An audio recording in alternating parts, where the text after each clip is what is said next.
अस्सलामुअलैकुम दोस्तों और साथियों, उम्मीद है आप लोग खैरियत से होंगे। आज मैं आपको एक इंतहाई अहम ये वीडियो है आपकी खुराक के सिलसिले में, लेकिन उससे पहले मैं आपको एक थोड़ा सी तारीखी बात बता देता हूँ कि 1800 में 1800 में जो दुनिया की आबादी थी वो थी 1 बिलियन यानी 1 अरब, जो कि आजकल कितनी है, तकरीबन वो 8 अरब लोग दुनिया में रहते हैं। दरअसल इससे पहले क्या होता था कि दुनिया में कहत आते थे, खुराक की कमी होती थी, जिसकी वजह से दुनिया की आबादी कभी भी एक ख़ास लेवल से ऊपर नहीं जा पाती थी। मिसाल के तौर पे अगर मैं 1800 से लेके आजकल के दरमियान ही सिर्फ आपको बता दूं, तो इंडिया यानी वो एरिया जहाँ पे इंडिया और पाकिस्तान मौजूद है, जब ये गोरों के अंडर होता था, तो एक तो 1944 से लेके 1943 से लेके 1943 से लेके 1944 तक एक बंगाल में, बंगाल जो ज़ाहिर है अभी इस वक्त इंडिया का इलाका है और बांग्लादेश का इलाका है, तो वहाँ पे कहत पड़ा था, तो उसमें तकरीबन 30 लाख लोगों की डेथ हो गई थी 2 साल के अंदर। और इससे पहले इसी तरह से 1876 से शुरू होकर 1877 और 78 यानी यहाँ पे भी 2 से 3 साल के अंदर पूरे हिंदुस्तान में जो कहत पड़ा था, खुराक की कमी हुई थी, उससे 50 लाख लोगों की डेथ हुई थी। अब यहाँ से आप अंदाज़ा कर लें कि दुनिया में फिर आबादी ख़ास लेवल से ऊपर नहीं जा पाती थी। लेकिन फिर क्या हुआ ऐसा था कि पिछले 200 साल में कि दुनिया में मशीनरी, इंडस्ट्रियलाइजेशन की वजह से जो गंदम है उसकी वाफर मिकदार पैदा हुई, खाना जो है वो मुख्तलिफ हालतों में हमारे सामने आया, जिससे दुनिया में कहत जैसी चीज़ें तो कम हो गई, दुनिया की आबादी बढ़ी, लेकिन एक मसला पैदा हुआ कि ये जो खाने की फरावानी हुई, इसमें अक्सर वो खाना था कि जिसके खाने के बाद या उस ज़्यादा खाने के बाद फिर बहुत सारी ऐसी बीमारियों ने जन्म लिया जो उस वक़्त नहीं मौजूद थी दुनिया में। जब कहत तो पड़ते थे, लेकिन उस वक़्त ये बीमारियां, क्योंकि इनको हम खाने से मुतल्लिका बीमारियां कहते हैं, इसको हम मेटाबॉलिक डिजीज़ कहते हैं, तो वो बहुत कम थी, जिसमें जैसे शुगर का मसला इतना ज़्यादा नहीं था और कोलेस्ट्रॉल का मसला इतना ज़्यादा नहीं था और इस तरह की चीज़ें नहीं थी। तो आप में से कोई सोच भी सकता है कि उस वक़्त तो टेस्ट नहीं होते थे। अगर टेस्ट नहीं होते थे, लेकिन लोगों की सेहत से तो अंदाज़ा लगाया जा सकता था ना कि 50 साल की उम्र में, 45 साल की उम्र में लोगों की पेट बाहर नहीं निकले हुए थे, वो बिल्कुल सुस्ती का शिकार नहीं थे, वो अक्सर यानी उनकी अचानक ही खुदा न खास्ता डेथ नहीं हो जाती थी। तो उससे फिर हम अंदाज़ा लगा सकते हैं कि उस वक़्त ये बीमारियां जो आजकल एक अज़ाब बनी हुई ये नहीं थी। ये तो हो गया तारीखी पहलू। तो इस वीडियो में मैं 2 ऐसे पॉइंट कहूँगा कि अगर आप मॉडर्न दौर में, जो ज़ाहिर है कि आप रह रहे हैं, कि आप उस खुराक से फ़ायदा भी उठाना चाहते हैं, लेकिन उसी वक्त में आप चाहते हैं कि आपकी जो सेहत है मेटाबॉलिक डिजीज़ से या पाक हो या कम से कम ये आपके ऊपर हमलावर हो, ताकि आपकी ज़िंदगी का वो हिस्सा जब आपके बच्चों को और उनके बच्चों को आपकी ज़रूरत है तो आप इस दुनिया में उनके साथ हंसी खुशी गुजार सकें। उसमें से जो 2 असूल में से पहला जो असूल आपने याद रखना है कि आपने कोशिश करनी है कि कभी भी पेट भर के मत खाएं, कभी भी। यानी देखें, हमारे अंदर हिस्स होती है, गर्मियों में आप गर्मी के कपड़े पहनते हैं, सर्दियों में आप सर्दियों के कपड़े पहनते हैं, कोई ख़तरे को भांप के आप वहाँ से दूर हो जाते हैं, आपको स्मेल आ जाती है कि कहीं पे धुआं है, आग लगी हुई है। तो इसी तरह से आपके अंदर एक एहसास पैदा होता है कि जब आप खाना खा रहे होते हैं, जिसको आपने चबा चबा के खाना है, जिसको आपने ज़्यादा टाइम देना है, जिसके खाने के दौरान आपने कोशिश करनी है कि आपकी तवज्जो टीवी की तरफ, मोबाइल की तरफ या इन चीज़ों की तरफ ना हो, तो फिर एक वक्त पे आके आपको खुद एहसास होता है कि जो आप खाना खा रहे हैं तो अब तकरीबन मेरा पेट भरने लगा है।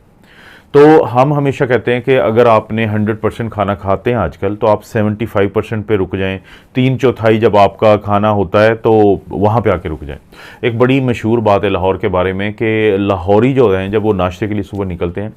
तो वो रज के नहीं रुकते, बल्कि थक के रुकते हैं। मतलब अब बाज़ लोगों की खाने की ऐसी आदत होती है कि वो खा खा के जब थक जाते हैं तो वो रुकते हैं। तो आपने क्या करना है, आहिस्ता आहिस्ता अपने ये अपनी रूटीन एक बनानी है कि जब आप खाना खा रहे हो तो एक ख़ास वक्त पे आके आपको थोड़ा सा महसूस होता है कि मैंने खा लिया किसी हद तक, तो अपने वहाँ पे रुक जाएं, भूख रख के खाएं आप।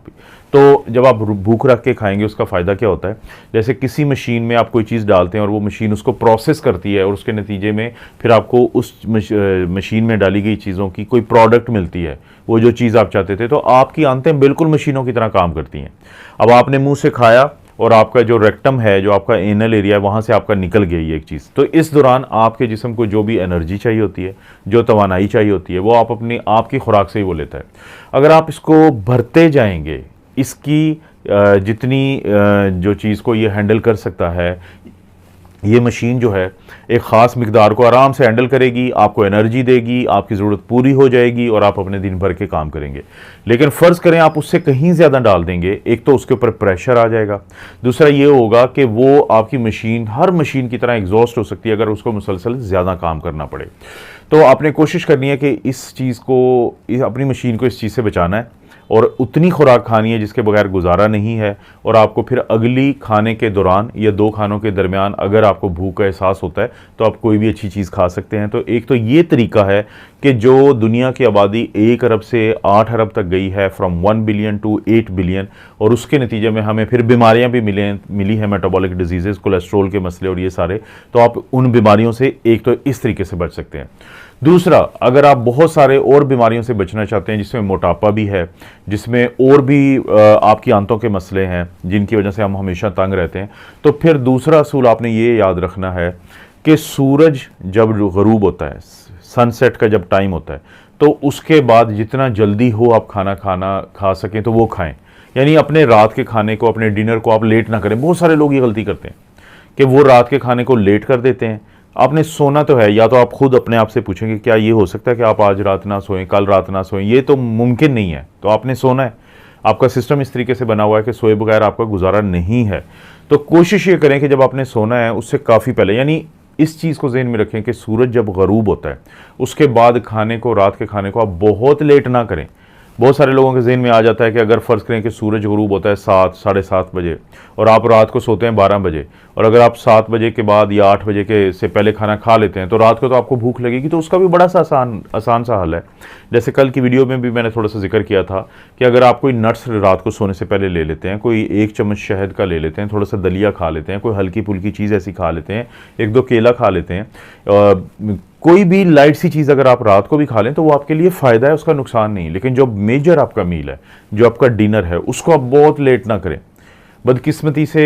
जो अब कल्चर बन गया है कि रात के खाने को आप लेट करेंगे। बाज़ औक़ात लोग कहते हैं जी कि हमने बच्चों के साथ खाना है, तो दफ्तर से लेट जाएंगे तो वो पूरी फैमिली लेट खाना खा रही होती है। और बाज़ औक़ात फैमिलीज़ जो हैं वो किसी और वजह से उसको लेट करते हैं कि नहीं हम पहले सारे घर के काम ख़त्म करेंगे तो फिर लेट करेंगे।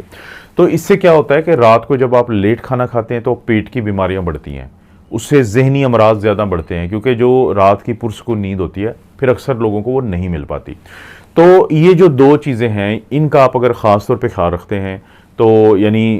एक तो आपने पेट भर के नहीं खाना, और दूसरा आपने जो है वो रात का खाना जो है वो लेट नहीं करना। क्योंकि देखें, अगर आप रात का खाना जल्दी खाते हैं, रात को सोते हुए कोई हल्की चीज़ लेते हैं और दिमाग में अपने ये रखते हैं कि कल जब आप सुबह उठेंगे तो उठने के बाद आप एक बहुत अच्छा नाश्ता करेंगे। अपने नाश्ते को हमेशा मैं कहता हूँ कि आपके दिन का सबसे अहम जो खाना होता है वो आपका ब्रेकफास्ट होता है। जैसे मैं नाम से भी बताता हूँ कि आप रोज़ा तोड़ते हैं तो उसमें आपने बेहतरीन चीज़ खानी है। तो जब आप अपने आप को रात को ये लालच दे के सोएंगे कि सुबह आपने अच्छी चीज़ खानी है, तो शायद रात को भी आप हौसले से खाएंगे। तो ये 2 आदतें अगर बना लें तो फिर आपको ये बीमारियां जो 8 अरब लोगों को घेरा हुआ है, जिन्होंने हर तरफ से मुहासरा किया हुआ, तो उससे आप बच सकते हैं। आपको पता है इस चैनल पर इस तरह की वीडियोज़ मिलती रहती हैं। वीडियो को लाइक करें, चैनल को सब्सक्राइब करें। कोई भी वीडियो अच्छी लगती है तो दूसरे रिश्तेदारों से शेयर करने के लिए नीचे ऑप्शन उसको ज़रूर इस्तेमाल करें। आप अपना और अपनी फैमिली का ख्याल रखें। अल्लाह ताला आपको और आपकी फैमिली को हर किस्म की बुराई, बीमारी और आजमाइश से महफूज रखें।